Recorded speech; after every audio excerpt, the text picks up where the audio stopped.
magnetic fields or not. So what I'm going to do now is I'm going to put this plate in between, and then I'm going to again put the currents in opposite directions, and so you will see the wires repel each other as if the plate were not there. 3, 2, 1, 0. There you go.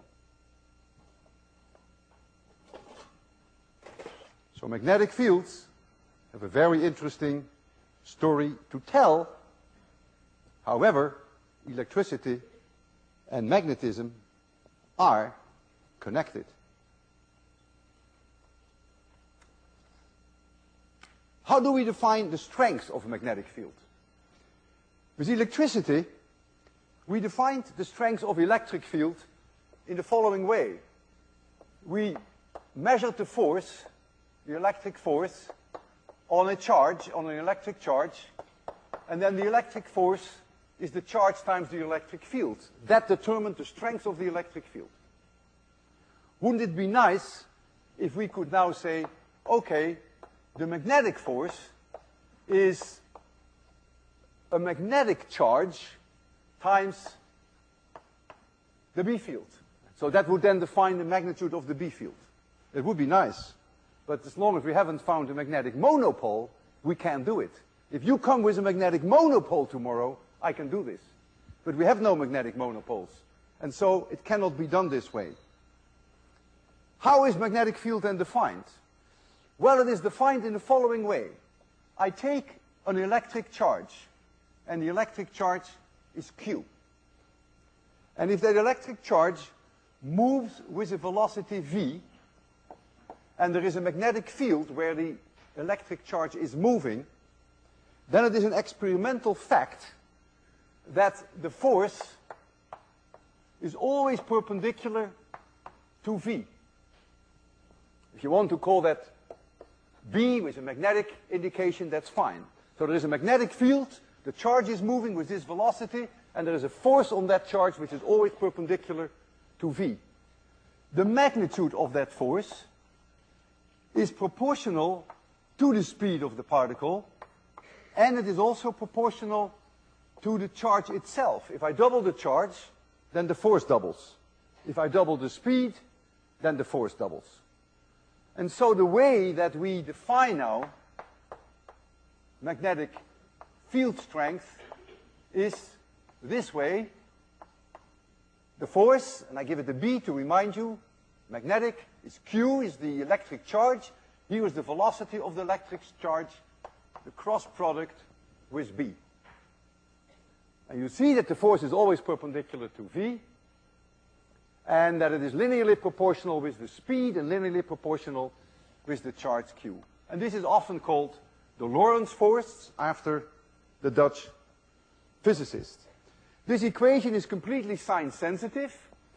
If you change from a positive charge to a negative charge, then the force flips over 180 degrees. You change the direction of V, force flips over. Change the direction of B, force flips over. So it's a completely sign sensitive equation.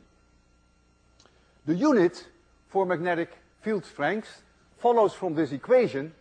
This is newtons, Q is Coulomb, and V is meters per second. So this would be the unit for magnetic field strength, but no one would ever say that. In SI units, this would be SI units, we call that 1 Tesla, for which we write 1 capital T. A Tesla is an extremely strong magnetic field. The magnetic field of this magnet is only 2/10 of a Tesla, and that's a very strong magnet. We often use, therefore, a unit which is the Gauss, which is not an SI unit, but you'll see it often in books, and 1 Gauss is 10 to the minus 4 Tesla. The Earth's magnetic field is roughly half a Gauss. And so this magnet is about 2 kilogauss. But the SI unit is Tesla.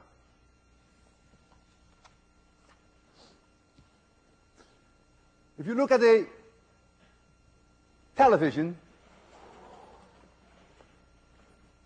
or the screen of your computer, you have a fluorescent screen, and in a television there are electron guns that raster scan this fluorescent screen, On a television screen, you have 525 lines, and the electron guns scan that in 1/30 of a second. And the intensity changes of these electron beams create images. So if you look at the tube from the side, then there are electrons. One moment in time they may move like this, another moment they may be here in the raster scan. And so it's clear that if you bring a strong magnet in the vicinity of your television screen, that you will distort the image, because you are now affecting the motion of these currents, of these electrons.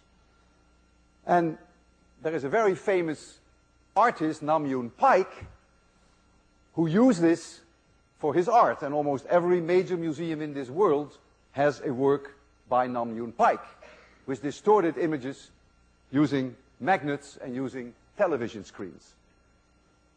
I don't want to compete with Nam-Yoon Paik, but I do want to show this to you. I have there a television set, and I have a very strong magnet, and I will try to distort that image and give you the best light that we know how to. And I suggest we try to find a program that we hate. So here is my magnet. Oh man, this is an extremely strong magnet. And let's turn on the television and let's see what we can get first.